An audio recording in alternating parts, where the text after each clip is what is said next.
Revenue division సాధనా committee ఆధ్వర్యంలో journalist డేను పురస్కరించుకొని జర్నలిస్టులను ఘనంగా సన్మానించారు. జర్నలిస్టుల డేను పురస్కరించుకొని స్థానిక వైఎస్ఆర్ గార్డెన్ లో జర్నలిస్టులను ఆలేరు రెవెన్యూ డివిజన్ సాధనా కమిటీ ఆధ్వర్యంలో ఘనంగా సన్మానించారు. ముందుగా చనిపోయిన జర్నలిస్టు కర్రే రాములు తెలంగాణ ఉద్యమ నాయకుడు జిట్టా బాలకృష్ణారెడ్డికి 2 నిమిషాలు మౌనం పాటించారు. ఈ సందర్భంగా కన్వీనర్ పసుపునూరి వీరేశం మాట్లాడుతూ జర్నలిస్టులు ఆలేరు రెవెన్యూ డివిజన్ కోసం ఎంతగానో ప్రభుత్వం దృష్టికి తీసుకుపోయేలాగా కృషి చేశారని, ఏర్పడేంత వరకు మా పోరాటం ఆగదని, అనేక సమస్యలతో ఆలేరు ఆగమైపోతుందని ఆవేదన వ్యక్తం చేశారు. కో కన్వీనర్ రాచకొండ జనార్దన్ మాట్లాడుతూ ఆలేరు రెవెన్యూ డివిజన్ తో పాటు అండర్ పాస్ బ్రిడ్జ్, వాగుపైన హై లెవెల్ వంతెన, 100 పడకల ఆసుపత్రిని వెంటనే నిర్మించేంత వరకు నిద్రపోయేది లేదని ఆయన పేర్కొన్నారు. ఈ కార్యక్రమంలో వెంకటేష్, చంద్రశేఖర్, సలీం, రవి, ఉప్పలయ్య తదితరులు పాల్గొన్నారు.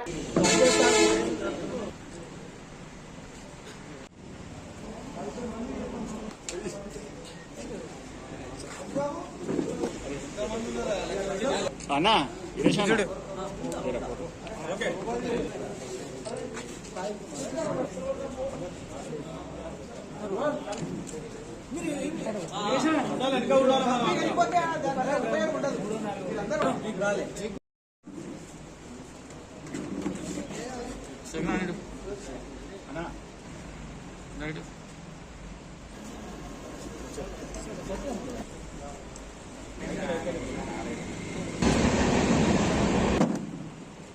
సమస్య కావచ్చు, లేకుంటే మన హాస్పిటల్ సమస్య కావచ్చు, అండర్ పాస్ బ్రిడ్జ్ సమస్య కావచ్చు, ఇలాంటి అనేకము మనం రోజువారీగా ప్రజలు ఎదుర్కొంటున్నటువంటి అనేక సమస్యలు ఏవైతే ఉన్నాయో ఈ సమస్యలన్నింటినీ ప్రభుత్వాలు పట్టించుకోలేనటువంటి పరిస్థితులలో, శ్రద్ధ వహించలేనటువంటి పరిస్థితులలో ప్రజలు ఏ విధంగా రోజువారీగా ఇబ్బందులు పడుతున్నారు అనేటువంటి విషయాలను పాలకులు పట్టించుకోలేనటువంటి పరిస్థితులలో ఈ ప్రజలు ఎదుర్కొంటున్నటువంటి అన్ని వర్గాల ప్రజల నుండి అవస్థలు పడుతున్నటువంటి సమస్యల్ని వెలుగులోకి తీసుకొచ్చి ఆ సమస్యల పరిష్కారం కోసం తమ కలం ద్వారా, తమ మేధస్సు ద్వారా ప్రభుత్వ దృష్టికి తీసుకుపోవడంలో ప్రధాన భూమికను పోషిస్తున్నటువంటి మీ అందరికీ ఆలేరు రెవెన్యూ డివిజన్ సాధన పోరాట కమిటీ తరఫున అభినందనలు తెలియజేస్తున్నాను. అందుకే మీరందరూ కూడా ఆలేరు లోపట జరుగుతున్నటువంటి అనేక కార్యక్రమాలు ఏవైతే ఉన్నాయో అవి వివిధ రాజకీయ పార్టీల ఆధ్వర్యంలో కావచ్చు, లేదు అఖిలపక్షం ఆధ్వర్యంలో కావచ్చు, ప్రధానంగా ఆలేరు రెవెన్యూ డివిజన్ సాధన పోరాట కమిటీ ఆధ్వర్యంలో జరుగుతున్నటువంటి అనేక కార్యక్రమాలను మీరు వెలుగులోకి తీసుకురావడం కోసం, ప్రభుత్వ దృష్టికి తీసుకురావడం కోసం, ప్రజల్లోకి తీసుకుపోవడం కోసము మీరు నిర్విరామంగా కృషి చేస్తున్నటువంటి పరిస్థితిని కూడా మేము గుర్తించాం. మేము రాసినటువంటి విషయాలు ఏవైతే ఉన్నాయో అది వాట్సాప్లలో, ప్రెస్ నోట్లలో మేము రాసినటువంటి విషయాలు ఏవైతే ఉన్నాయో వాటికి అదనంగా ప్రజలకు ఉపయోగపడే విధంగా, ప్రభుత్వానికి తెలిసే విధంగా మీరు కూడా మీ మనసులో ఉన్నటువంటి విషయాలను కూడా జోడించి పెద్ద ఎత్తున మీరు ఈరోజు మేము కార్యక్రమాన్ని నిర్వహిస్తున్నాము. జర్నలిస్ట్ డే సందర్భంగా విలేకరులందరికీ పేరు పేరున శుభాకాంక్షలు, అభినందనలు తెలియజేస్తున్నాము. అదేవిధంగా సమాజంలో ఏ రంగంలో గుర్తింపు రావాలంటే మీడియా ద్వారానే, రాజకీయ రంగంలో కానివ్వండి, వ్యాపార రంగంలో కానివ్వండి, విద్యా రంగంలో కానివ్వండి, ఏ రంగాన్ని కూడా గుర్తింపు రావాలంటే మీడియా ద్వారానే. అదేవిధంగా మన మీడియా అనేది జర్నలిస్టు ఒక ఉత్తమమైన జర్నలిస్టు. అదేవిధంగా ఈ గతంలో జర్నలిస్టుల నుంచి కూడా ఎమ్మెల్యేగా, ఎంపీలుగా, ముఖ్యమంత్రులుగా, లాస్ట్ ప్రధానమంత్రిగా అటల్ బిహారీ వాజ్పేయి గారు కూడా జర్నలిస్టుల నుంచి రావడం జరిగింది. అలాగే మీరందరూ కూడా ఉన్నత స్థానంలో ఉండాలని చెప్పి నేను కోరుకుంటున్నాను. మరియు ఆలేరు అన్ని రంగాల్లో పూర్తిగా వెనుకబడిపోతుంది. ఆలేరు అభివృద్ధి జరగాలంటే ఒక రెవెన్యూ డివిజన్ తప్ప ఏర్పడే ఆధ్వర్యంలో ఎన్నో ఉద్యమ కార్యక్రమాలు నిర్వహిస్తున్నాము. గతంలో మన మాజీ ఎమ్మెల్యే గారు, బీఆర్ఎస్ పార్టీ సుల్తాన్ బెందర్జీ గారు 2022లో స్థానిక గెస్టాల్లో ప్రెస్ మీట్ ఏర్పాటు చేసి త్వరలో ఆలేరు రెవెన్యూ డివిజన్ ఏర్పాటు చేస్తున్నామని చెప్పి అధికార ప్రకటన చేయడం జరిగింది. కానీ అధికార ప్రకటన చేసి ప్రజలను మోసం చేయడం జరిగింది తప్ప వేరే కాదు. అదేవిధంగా మొన్న జరిగిన అసెంబ్లీ ఎన్నికల సందర్భంగా కూడా మన కాంగ్రెస్ పార్టీ ఎమ్మెల్యే అభ్యర్థి గారు మేము అధికారంలోకి వస్తే కనబరుస్తున్నారు. దానికి మీకు ముందుగా ధన్యవాదాలు తెలియజేస్తూ, మనం ఎంతైనా పాలకుల నిర్లక్ష్యం వల్ల ఆలేరు ప్రాంతము బాగా వెనుకబాటుకు గురైనది.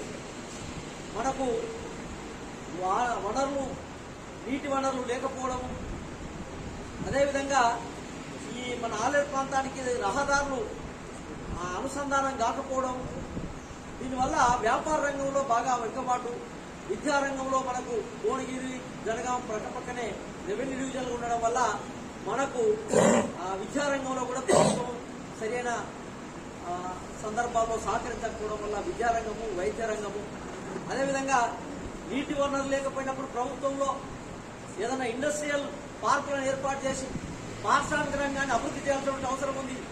ఇప్పటిదాకా ఎందుకంటే ఒకప్పుడు ఇక్కడ షారాజ్పేట, టంకుల మధ్యలో అరెస్ట్ అయినప్పుడు కూడా కాపాడినటువంటి వ్యక్తులు విలేకరులు జాన్సన్ అన్నకు బాగా తెలుసు. ఎందుకంటే మల్లన్న, జాన్సన్, కోటరాంల అంటే పేదల గొంత బలహీనుల పక్షాన పోరాటం చేసే ఒక ఎర్రజెండా.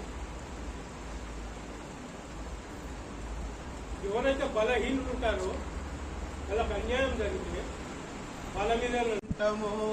నీతోటి మిత్రులొచ్చినారన్నా,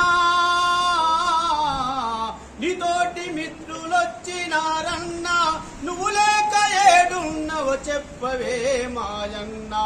తోడుగా మాతో నుండి జంటగా మాతో నిలిసి జట్ట వీడిపోయినావ మాయన్నా. నీ జ్ఞాపకాలు మరవాలేమే రామన్నా, నీ జ్ఞాపకాలు మరవాలేం రామన్నా. ఆలేరు పట్టణంలో పేద ఇంటిల బుట్టినోనివి, ప్రజల కోసం అన్నా నువ్వు వార్తలెన్నో రాసినవన్నా. నిర్బంధం వచ్చిన గాని భయపడలేదు అన్నా, కలం బట్టి అన్నా నువ్వు వార్త రాసే చూస్తేనన్నా. కంపెనీళ్ళు చూడు అన్నా కన్ను ఎర్ర చేసుకుండ్రు, ఎవరింట్లా కూసుంటావే రామన్నా.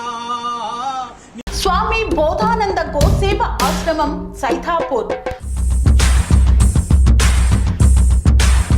జ్యోతిష్యం, వాస్తుశాస్త్రం మన పూర్వీకులు మనకిచ్చిన వరం. దుర్గాదేవి, కాలభైరవ ఉపాసనతో వాక్సిద్ధి పొందిన శ్రీ శ్రీ బోధానందగిరి స్వామివారు మీకు ఎలాంటి సమస్యలున్నా, వాటిలో ముఖ్యంగా ధన నష్టం, ఆరోగ్య నష్టం, భార్యాభర్తల మధ్య గొడవలు, ప్రేమించుకున్న వారు దూరం అవడం, ఎన్ని సంబంధాలు వచ్చినా పెళ్లి ముడి పడకపోవడం, రోడ్డు ప్రమాదాలు, అప్పుల బాధలు, వ్యవసాయంలో నష్టాలు, పెద్దల మాట పిల్లలు వినకపోవడం, ఆరోగ్య శాంతి, గృహశాంతి, మనశ్శాంతి లేకపోవడం, ఇలాంటి సమస్యలు ఉన్నట్లయితే ఒక్కసారి స్వామీజీని కలవండి. మీ సమస్యలకు తగిన పరిష్కారాన్ని పొందండి. అంతేకాక అన్ని రకాల వ్యాధులకు గోపంచకవ్య మరియు మూలికా వైద్యం చేయబడును.